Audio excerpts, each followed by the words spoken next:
Aloha, kakahiaka, my kinky kindred. Your tropical taskmaster sugar pants just chillin' like a villain, getting some sand between my toes, as well as some more intimate locales.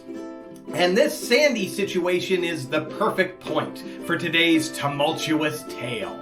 1987's Hard Ticket to Hawaii. A jiggly jaunt about two sexy mamacitas who get mixed up in a diamond drug exchange. And as luck would have it, it's actually connected to a movie I reviewed last year, Malibu Express. Though I wouldn't say it's exactly a sequel, more of a movie that exists within the same universe.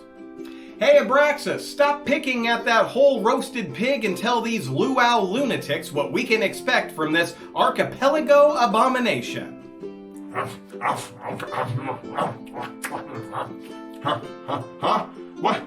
What's going on? Oh, right.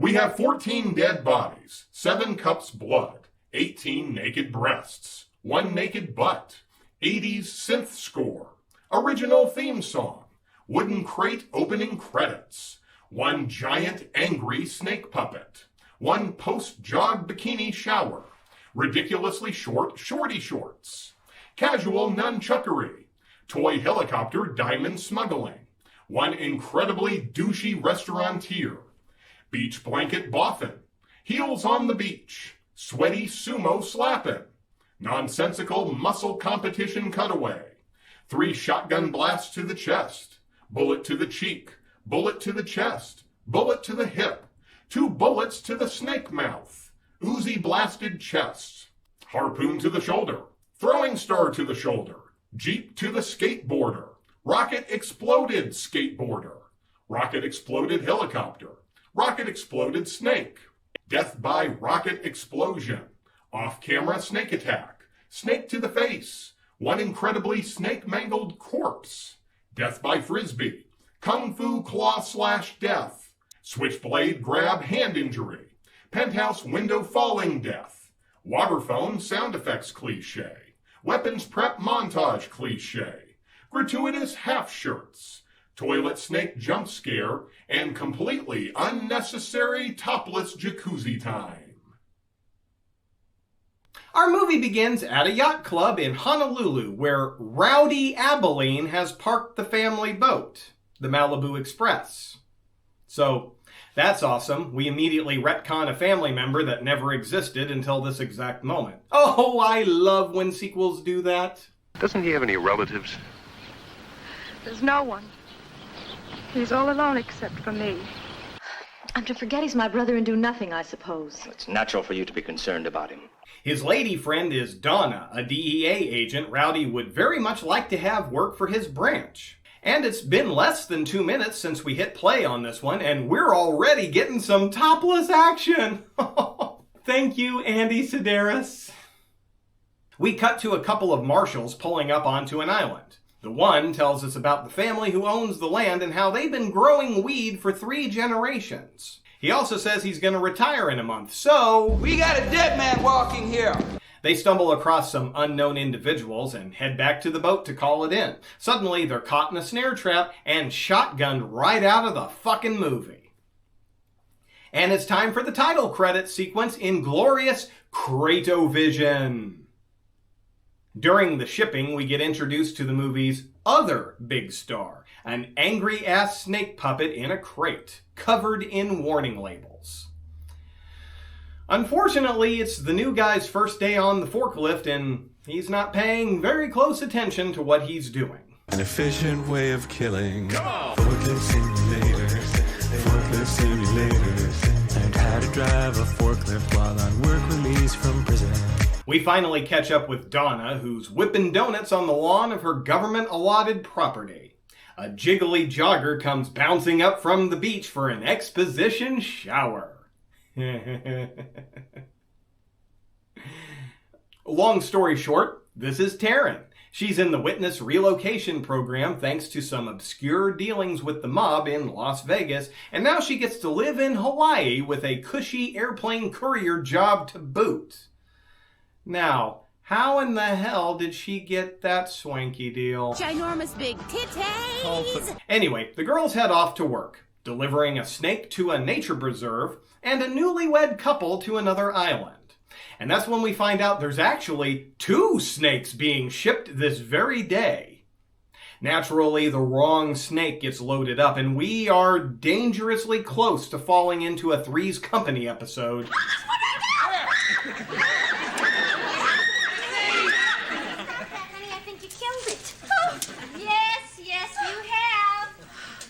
Killed Roper's garden hose. After getting loaded up, the ladies take off and we get a custom-made theme song for the movie. It's a hard ticket to Hawaii.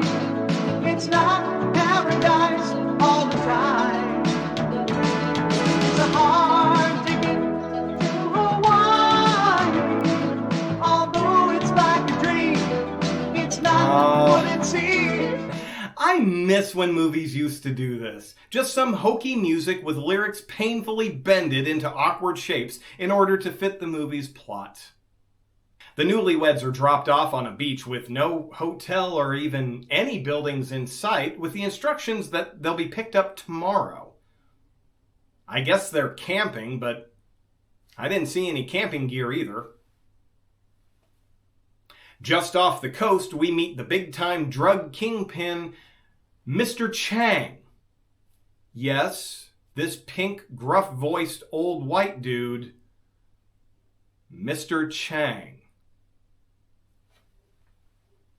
He's out to make a drug deal, and his high-tech solution for avoiding customs and the Coast Guard is to load up a toy helicopter and fly the delivery to a couple of henchmen waiting on the island. And it just so happens Donna and Taryn are passing by at that exact moment.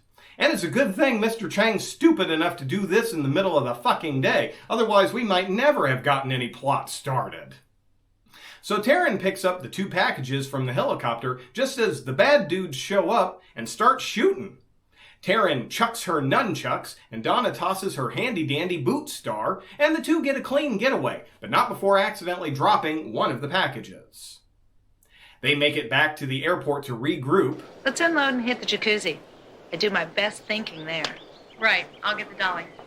God bless you, Andy Sidaris. But before we get to Hawaiian hot tub hotties, we gotta meet up with the henchman's boss, Seth Romero. He's not happy seeing them at a public restaurant, but they let him know a couple of broads beat them to the pickup. If brains were birched, you'd have a clean cage. Oh, that's definitely going into my personal lexicon right now. So here we cut to the 2 girls in the hot tub, and due to the completely topless situation, I basically can't show the sequence here without editing it to the point of useless. So let me explain. Soaking in the water, the ladies open the package to find diamonds. Donna says they're in big trouble and that their plane makes them very identifiable. She says she needs to call it in to Rowdy. Why? I don't know. But that's what happens. The girls get up and out of the water and the scene ends. This whole sequence is 1 minute long. 60 seconds of opening a package to find a handful of diamonds. Why does it have to take place in a hot tub? Abso-fucking-lutely zero reason, and I don't fucking care either. Again, God bless you, Andy Sidaris. Over at the Malibu Express, Rowdy is sparring with his partner and engaging in a kind of racist Bruce Lee routine. Confucius say, a man with deadly hands must be very careful while slapping on aftershave. A motorcycle courier delivers a lunch, complete with instructions from the head office, smuggled inside a sandwich. Which is exactly how you'd expect a government-run organization to handle things. And apparently the note must be destroyed, so they set fire and, hey, assholes, don't burn that styrofoam! For one thing, it's terrible for the ozone layer. Also, Roger Corman needs it for set design. Anyway, time to speed this up a little bit. The girls get attacked at their home by a couple of henchmen looking for the diamonds, and the dangerous snake crate gets smashed open during the scuffle. But they get away relatively unharmed. And it's about this time that we find out that the snake isn't just a mean bastard, it's also infected. Now that snake has been infected by deadly toxins from cancer-infested rats. I mean, why just have a plain garden variety giant killer snake when you can have a toxic, cancerous death noodle? Screw it. Say the damn thing eats babies, has an extensive collection of fake celebrity porn, and it donated $1 million to the Republican National Convention. Let's fucking go for broke with this ridiculous shit. Rowdy joins up and brings his fellow agent Jade. We get some rocket explosions, gunfights, car chases, some really sweaty sumo wrestling. The snake kills a few people. The team scopes out the drug kingpin's compound before mounting a full-on raid with gliders, explosions, guns, more explosions, and a callback to the gag from the first movie that the Abilene family can't shoot for shit. Unfortunately, Seth manages to survive the raid and comes back for some revenge at Donna's place. Donna manages to skewer him with a harpoon, but all that seems to do is piss the dude off. The two wrestle with a switchblade, and Donna retreats to the bathroom, where the fucking snake explodes out of the toilet.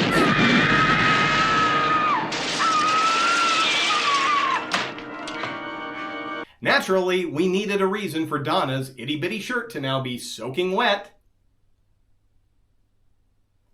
Anyway, the snake mangles Seth, who finally dies. Donna shoots the snake a couple times in the mouth, but it just keeps coming for her. And then we get this.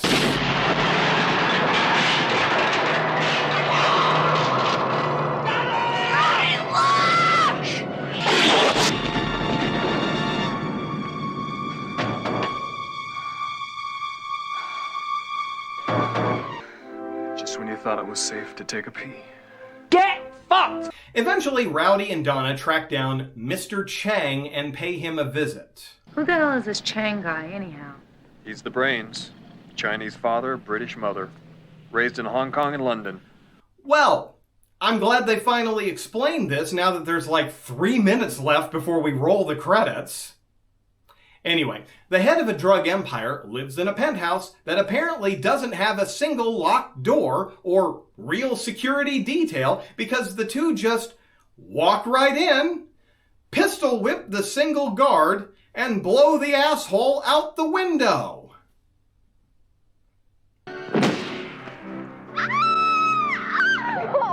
Everyone gathers on the Malibu Express for a simple movie wrap-up with champagne, just like the previous movie.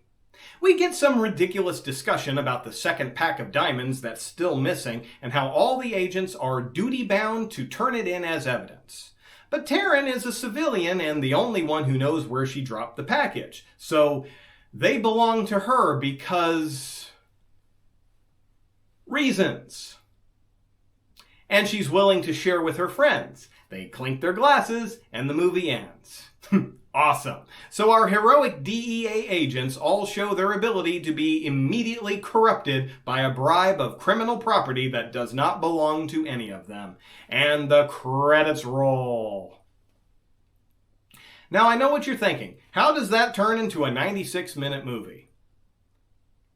Well, there's an awful lot of side saddle jackassery in this one. Biggest one, the snake. For not having anything to do with the plot, that damn thing takes up an awful lot of screen time. It's actually pretty baffling. Introducing it early on only for it to pop up from time to time whenever we need some filler. Next up, we spend a lot of time at the local watering hole, but only some of it is related to the actual plot. Seth has a pretty little thing employed at the bar, and she's got some nifty little gadgets that let her listen in on highly important phone calls. And because this is apparently the only goddamn restaurant on the island, every fucking asshole does their business here. So it works out pretty well for the lady. And if you think she looks familiar, you might be onto something, because she actually is a drag queen played by Michael Andrews, who also played the drag queen in Malibu Express, though it's not the same character. But other things going on at the restaurant. We've got some jock douchebag who spends some time trying to sell his vitamin supplements. Who fucking cares? But he's also a sports reporter who wrangles an interview with a couple of football players who get a little drunk before going live. Well, Jimmy John, all I said was niggas go deep and white guys keep them out if you can on two. Jimmy, the motherfucker's crazy, but he sure can throw. That's it from here in Molokai, Hawaii. Back to you, Howard. Funny, sure, but has absolutely nothing to do with the plot. Also, we spend a lot of time with the restaurant owner, who is a grade A douche nozzle. I believe you met these two and the beautiful young lady that brought them here tonight. I'm going to give you the best seat in the house. Oh, and where's that? You can sit right here on my face. Why? Is your nose bigger than your dick? Have a great meal. You go down on her, you're going to be kissing the back of my head because I'm already going to be there. But the restaurant is also where we get to see Andy Sidaris himself. Just as he did in Malibu Express, he makes a special guest star cameo appearance. Honestly, he's starting to feel like the Stan Lee of action titty flicks. And then, if all of that wasn't weird enough, we have a moment when the ladies are back at their place and we find out that Taryn is a big fan of action movies, including Malibu Express. I mean, I totally get Andy Sidaris wanting a little bit of cross-promotion opportunity, but am I the only one who thinks it's a little weird having a character of Cody Abilene on a poster in the same world where Donna is currently screwing his cousin, Rowdy Abilene, who resides on the actual Malibu Express? I mean, this is some fucking Deadpool-level multiverse shit. McAvoy or Stewart? These timelines are so confusing. But most importantly, we do get some awesome TNA, including some naked canoodling. And even when the current ladies aren't naked, they're running around in impossibly tiny A-shirt cutoffs. The costume department got themselves a well-deserved paycheck for this one. And that's Hard Ticket to Hawaii. To be honest, I didn't like this one nearly as much as I did Malibu Express. Mostly because Hard Ticket was missing a lot of the heart that we got from Express. Cody Abilene was this lovable dipshit who basically failed upwards the whole movie. He had this aw-shucks charm that made him quite likable. Not one character in Hard Ticket had this quality. Oh, the cast is likable enough, but they just kind of felt like placeholders as opposed to an honest-to-goodness character. And going on lack of character, I felt that Rowdy was a weird choice. The poster makes him out like he's the main character, but he's really not. This is Donna and Taryn's story. Unfortunately, they get backseated as soon as they call for help. Shit, he even gets top billing here. Also, the diamond drug smuggling angle felt like an incredibly circumstantial plot. In Malibu Express, Cody was already on an espionage case when the immediate danger of the murder took precedence. There was a really good reason he was on that case at all. In Hard Ticket, Donna was delivering crates and passengers when the diamonds literally fell into her lap. I don't know. It just felt kind of flimsy as to why she and Taryn had to head up the case at all. Sounds like something she should have turned over to her department and maybe see it get delegated to someone else who's not directly involved. As for the snake, personally, I loved its addition even though it basically was a subplot all on its own. It really gave an awesome batshit crazy angle to what would have been a pretty mediocre movie on its own. So in my book, I gotta give extra trashy points for its inclusion. I mean, is it an action movie? Or is it a killer mutant animal movie? Screw it! Let's have both. This movie definitely delivers the goods.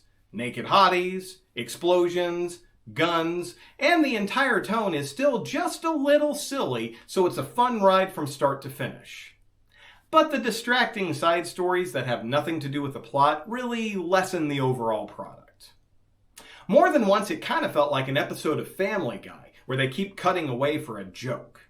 Now, I absolutely love Family Guy, but their story-related jokes always land better than cutting away to random bullshit that means nothing. Malibu Express definitely had its own level of messing around, but it always felt like it was still connected to the actual story. Like, including June Knockers. Not only was she a top-heavy cutie, but she provided access to a race car so we could have a high-speed chase down the highway. Or the redneck family who kept wanting a street race with Cody that kept him from making it to his appointments on time. Yeah, some of that is incredibly flimsy, but it all felt like it circled back to the story, even if just barely. Hard Ticket had a lot of stuff that was just there, whether it connected to the actual plot or not. But Hard Ticket to Hawaii does one thing that Malibu Express didn't, and that's including a killer frisbee death sequence.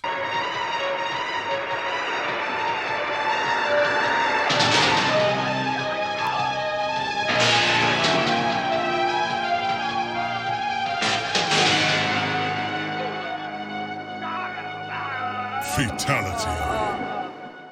So with all that in mind, I will be giving this one a recommendation with the asterisk that says to temper your expectations. This one's fun, but doesn't nearly reach the quality of its predecessor. And since I'm still interested in the series, I'll definitely be reviewing the next chapter of Andy Sidaris' Bullets, Bombs, and Babes series, Picasso Trigger, coming soon to a basement near you. And until I greet you again for the next Nauseous Nosh, this is your Hula Harlequin Sugar Pants. See you in your dreams.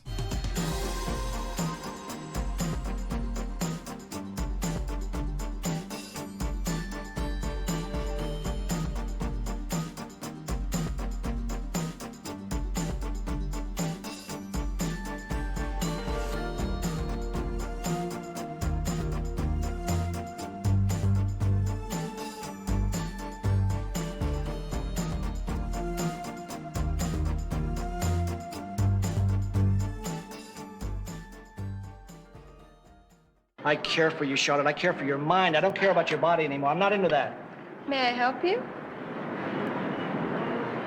I'll have a pair of coffee.